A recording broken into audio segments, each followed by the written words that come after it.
2026년 8월 18일 화요일 광야의 목소리입니다. 오늘 우리에게 주시는 살아있고 항상 있는 하나님의 말씀은 이사야 29장 1절로 14절입니다. 슬프다. 아레엘이여, 아레엘이여. 다윗이 진친 성읍이여, 해마다 절기가 돌아오려니와 내가 아리엘을 괴롭게 하리니 그가 슬퍼하고 애곡하며 내게 아리엘과 같이 되리라.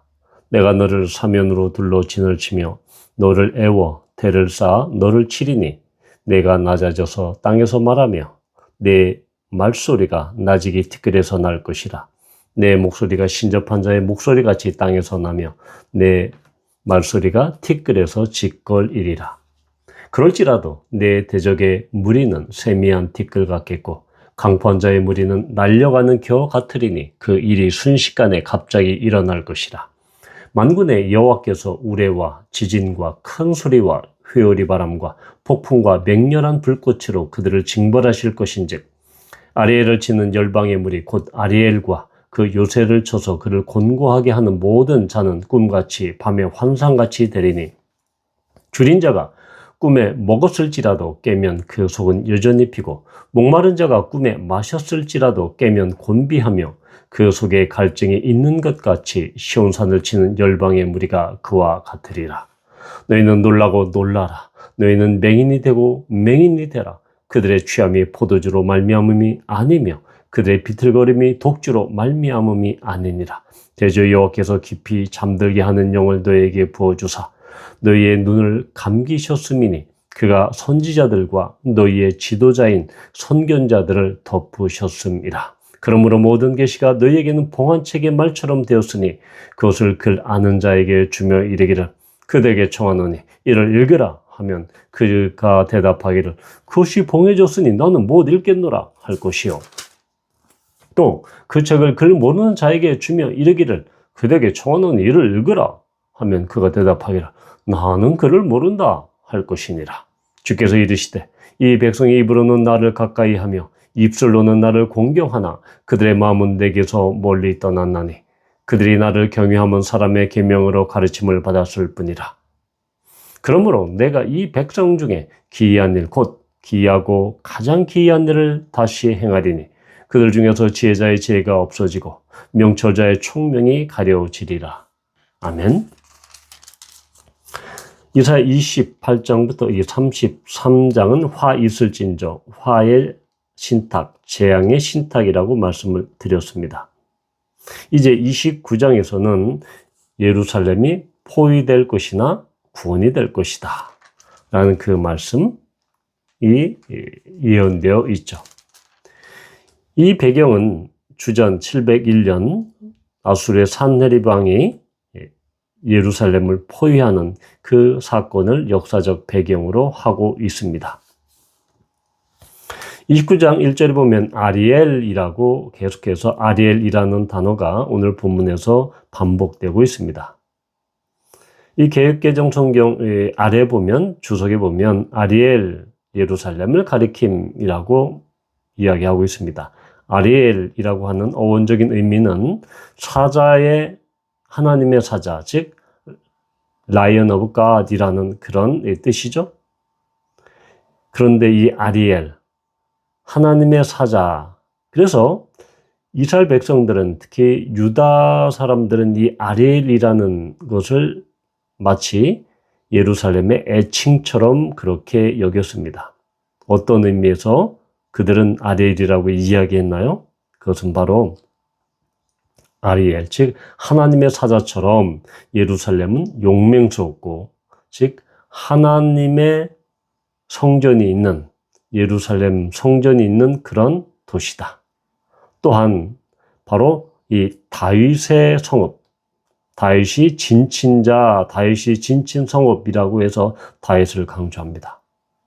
이것은 역사적으로 보면 다윗이 여부스 족속에게 이 예루살렘을 빼앗은 그런 것을 배경으로 했죠. 그래서 다윗이 예루살렘을 빼앗기 위해서 다윗이 그렇게 진을 쳐서 그리고 그 이후에는 다윗 왕조가 굳건하게 버티고 있는 그런 도성. 그래서 이 시온신학이라는 것은 시온산에 있는 예루살렘 성전, 그 성전이 하나님의 임재가 있는 도성, 성읍일 뿐만 아니라 하나님께서 다윗 왕조에게 그 위가 영원할 것이다 라고 말씀하신 그 다윗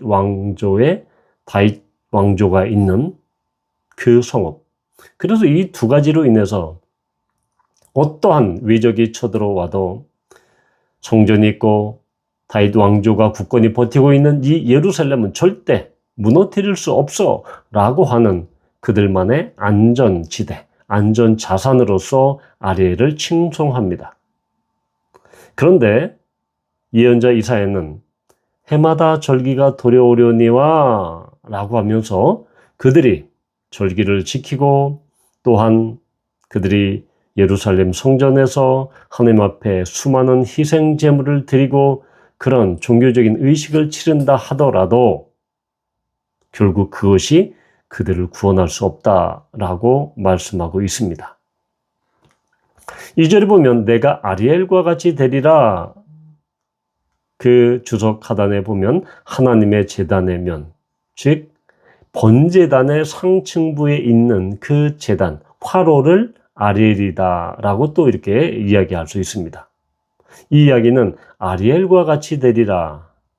즉 다윗이 진친 성읍, 다윗이 여부스 족속을 공격하기 위해서 예루살렘을 진친 것처럼 이제 하나님께서 예루살렘을 둘러서 진을 치겠다.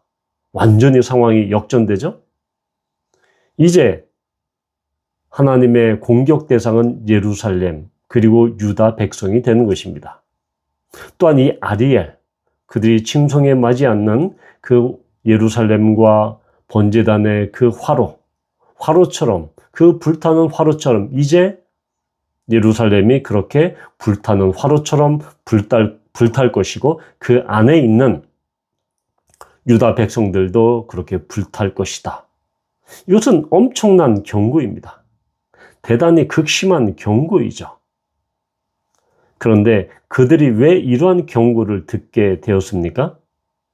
바로 그것은 그들이 교만과 영적인 그러한 형식주의, 종교적인 위선과 가식이었습니다. 그것을 13절에서 잘 이야기하고 있습니다. 이 백성이 입으로는 나를 가까이하며 입술로는 나를 공경하나 그들의 마음은 내게서 멀리 떠났다. 그들은 입으로는 하나님을 공경합니다. 하나님을 섬깁니다. 우리는 하나님의 백성입니다. 그렇게 입술로는 번지르르하게 이야기하지만 그들의 마음은 떠났다라고 정확하게 지적을 합니다. 그러면서 그들이 나를 경외함도 사람의 계명으로 가르침을 받은 그런 관습과 전통에 의한 그런 기계적인 것이다. 마음은 그들의 실제 중심은 하나님을 완전히 떠났기 때문에 하나님께서 심판하신다라는 것이죠. 바로 이러한 결과 10절에 보면 대저 여호와께서 깊이 잠들게 하는 영을 너에게 부어주셨다. 이 깊이 잠들게 깊은 잠, 이것은 피곤해서 아니면 어떠한 스트레스 때문에 육체적인 그런 잠이 아니다라는 것입니다. 이것은 이미 창세기 2장에 보면 하나님께서 여자를 창조하시기 위해서 아담을 깊게 잠들게 하십니다. 깊이 잠들게 하죠. 그런 깊이 잠들게 하는 잠입니다. 요나서 1장에 보면 바로 폭풍우 치는 그 다시스로 가는 그 배 한가운데도 요나는 배 미층에서 깊이 잠들어 있습니다. 그것이 바로 오늘 10절에서 이야기하는 깊이 잠든 그 깊은 잠입니다. 그런데 하나님께서 깊이 잠들게 하셨기 때문에 그들은 그 모든 계시 말씀이 봉안책처럼 들리지 않게 됩니다. 그런데 질문할 것입니다. 아니 우리가 하나님께서 깊은 잠들게 하는 깊은 잠처럼 그 영을 우리에게 부어주셔서 우리가 그 계시의 말씀을 깨닫지 못하게 된 거야 하나님 탓을 하게 되죠. 그러나 그렇지 않습니다. 그들은 이미 눈을 감고 귀를 막았습니다. 그들은 그들의 영적인 교만과 또한 위선으로 말미암아 이미 그들의 제사와 제물은 완전히 형식적인 형식적인 것이 되었고 그들의 종교적인 의식, 아무리 많은 희생제물을 드린다 하더라도 아무리 그들이 예배와 기도를 한다고 해도 그것은 형식적인 것이 될 뿐 그들의 마음은 온전히 떠났다. 그런 상황에서 하나님께서는 깊이 잠들게 하는 영, 곧 종집을 찍는 그들의 그런 상태를 확정짓는 그런 판결로서 깊은 잠들게 하는 영을 부어주셨습니다. 그 결과 그들은 하나님의 계시, 하나님의 말씀을 들어도 완전히 봉인된 책처럼 그들은 깨닫지도 못하고 그들은 그것을 알지도 못합니다. 바로 이전에 그렇게 완전히 마음이 떠났기 때문에 이미 그들은 하나님의 말씀을 무시하고 조롱하고 아무렇지도 않게 그것을 대했습니다. 그것을 하나님께서 확정 판결하신 것이죠. 하나님 탓이 아니고 유다 백성들과 유다 지도자들의 책임입니다. 바로 우리는 이렇게 하나님의 말씀을 듣고 설교 시간에 들었을 때 그 설교가 마음을 치지 않거나 그 귀에 들어오지 않거나 하면은 어떻게 이야기합니까? 이거는 내가 요즘 너무 피곤하고 요즘 너무 회사에서 일이 많고 또한 교회에서 많은 봉사를 해서 내가 번아웃 된 거야. 그렇게 아니면 요즘 내가 너무 스트레스가 많은 거야. 라고 해서 그런 심리적인 그런 외적인 그러한 이유로 변명합니다. 또는 이것을 남 탓을 하죠. 그러한 환경의 탓을 하게 됩니다. 즉 그러한 자기 환경의 바쁜 탓, 번아웃된 탓, 그리고 아니면 설교자의 탓, 설교가 마음에 안 들어서 설교자가 설교를 그렇게 썩 잘하지 못해서 유창하게 잘하지 못해서 은혜롭게 잘하지 못해서 나는 이렇게 내 눈이 잠기고 내 귀가 잠기는 거야 라고 환경의 탓을 하게 됩니다. 바로 그것이 깊은 잠에 빠진 그 영.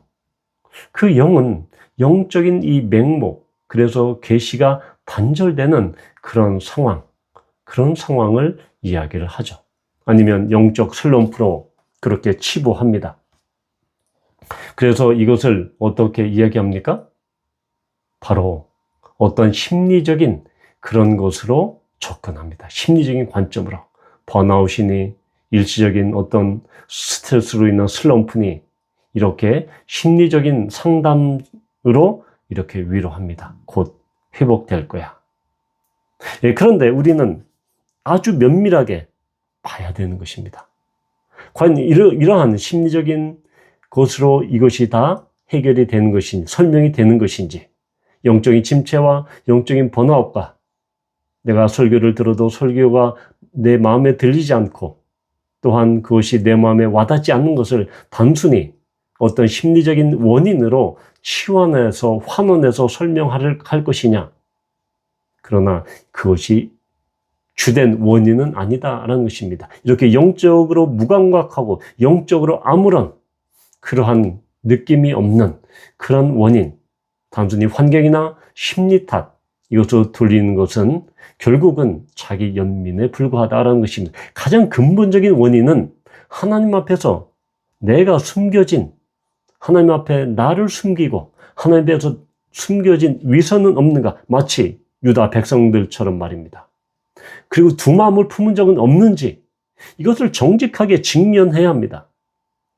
왜냐하면 하나님께서는 아렐이라고 그렇게 자신들을 포장하면서 실제로는 마음이 떠난 유다 백성들에게 깊이 잠들게 하는 영을 부어주셔서 완전히 그 계시의 말씀을 봉해버렸듯이 내가 하나님 앞에서, 우리가 하나님 앞에서 그런 이 죄된 마음, 그러니까 외부를 탓하고 설교자를 탓하고 또한 나의 심리를 탓하는 것이 아니라 그 심리 기저의 깊은 곳에 있는 하나님에 대한 그런 나의 숨겨진 죄악이 없는지, 그런 외선은 없는지, 그런 가식은 없는지 내 마음부터 보라 라고 하는 것이 오늘 이 깊이 잠들게 하는 영의 주된 메시지다라는 것입니다.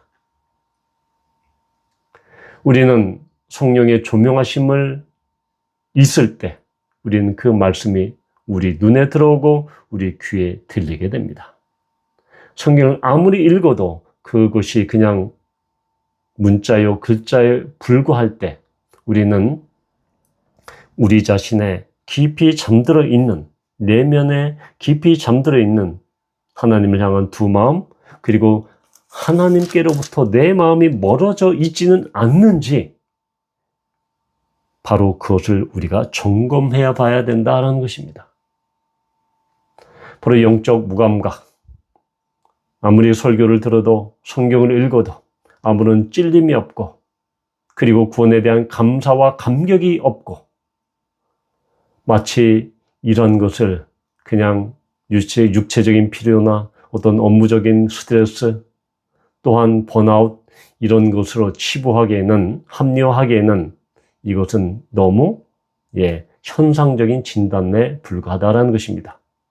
우리가 영적으로 침체에 있을 때, 영적인 맹목성이 있을 때, 깊은 잠에 빠진 상태에 있는 것처럼 우리가 그런 슬럼프를 겪을 때 우리는 우리 안에 있는, 은밀하게 품고 있는 나의 죄악과 또한 나의 그 가식, 위선적인 그 마음, 하나님을 잘못 알고 있는 그것에 직면하고, 그래서 나의 영적인 눈과 영적인 귀가 멀어 있지는 않는지 우리를 성령의 조명 앞에, 주님의 빛 앞에 우리는 우리의 내면을 남들이 알지 못하는 나만이 알 수 있는 그런 내면의 깊은 죄책과 또한 그러한 것들을, 가식을 하나님 앞에 드러내놓고 직면해야 하는 것입니다. 남 탓을 하기 이전에, 또한 환경의 탓을 하기 이전에 우리는 우리의 내면부터 온전히 뒤집어 놓고 하나님 앞에 드러내야 한다는 것입니다. 그것이 바로 오늘 29장 13절에서 이야기하는 그들의 마음은 내게서 멀리 떠났다라는 것이죠. 바로 예수 그리스도도 마태복음 15장 8절과 9절에서 이것을 정확하게 인용합니다. 바로 바리새인과 서기관들의 외식, 왜 너희 제자들은 손을 씻지 않고 먹느냐라는 그런 비평을 했을 때 예수님께서는 이사야의 이 말씀을 정확하게 29장 13절의 말씀을 인용하시면서 외식하는 자들아 라고 말씀하고 있습니다. 내 마음이 떠난 것을, 내 마음이 하나님께로부터 떠난 것을 다른 사람을 탓하거나 환경을 탓하거나 그럴 필요가 없다라는 것을 우리는 13절을 통해서 보게 되는 것입니다. 우리는 설교를 들을 때, 또한 말씀을 읽을 때, 또한 예배에 참석할 때 우리는 먼저 하나님 앞에 기도해야 합니다. 주님, 내 마음 깊은 곳에 회개하지 않는 은밀한 죄가 있습니까? 그것이 나의 마음을 가리고 있지는 않습니까? 주님, 내 영혼을 덮고 있는 깊은 영혼의 잠을 온전히 깨워주십시오. 그래서 내 눈을 열어주십시오. 성령의 조명함을 주십시오. 성령의 빛을 비춰주십시오. 이러할 때 단순히 내 주위에 있는 그런 외부적인 환경, 바쁜 일들, 골칫거리가 된 일들, 그것이 내 예배를 방해하고 아니면 내가 하나님 앞에 또한 마치 눈이 먼 것처럼 영적 맹목이 된 것처럼 그런 현상은 없어질 것입니다.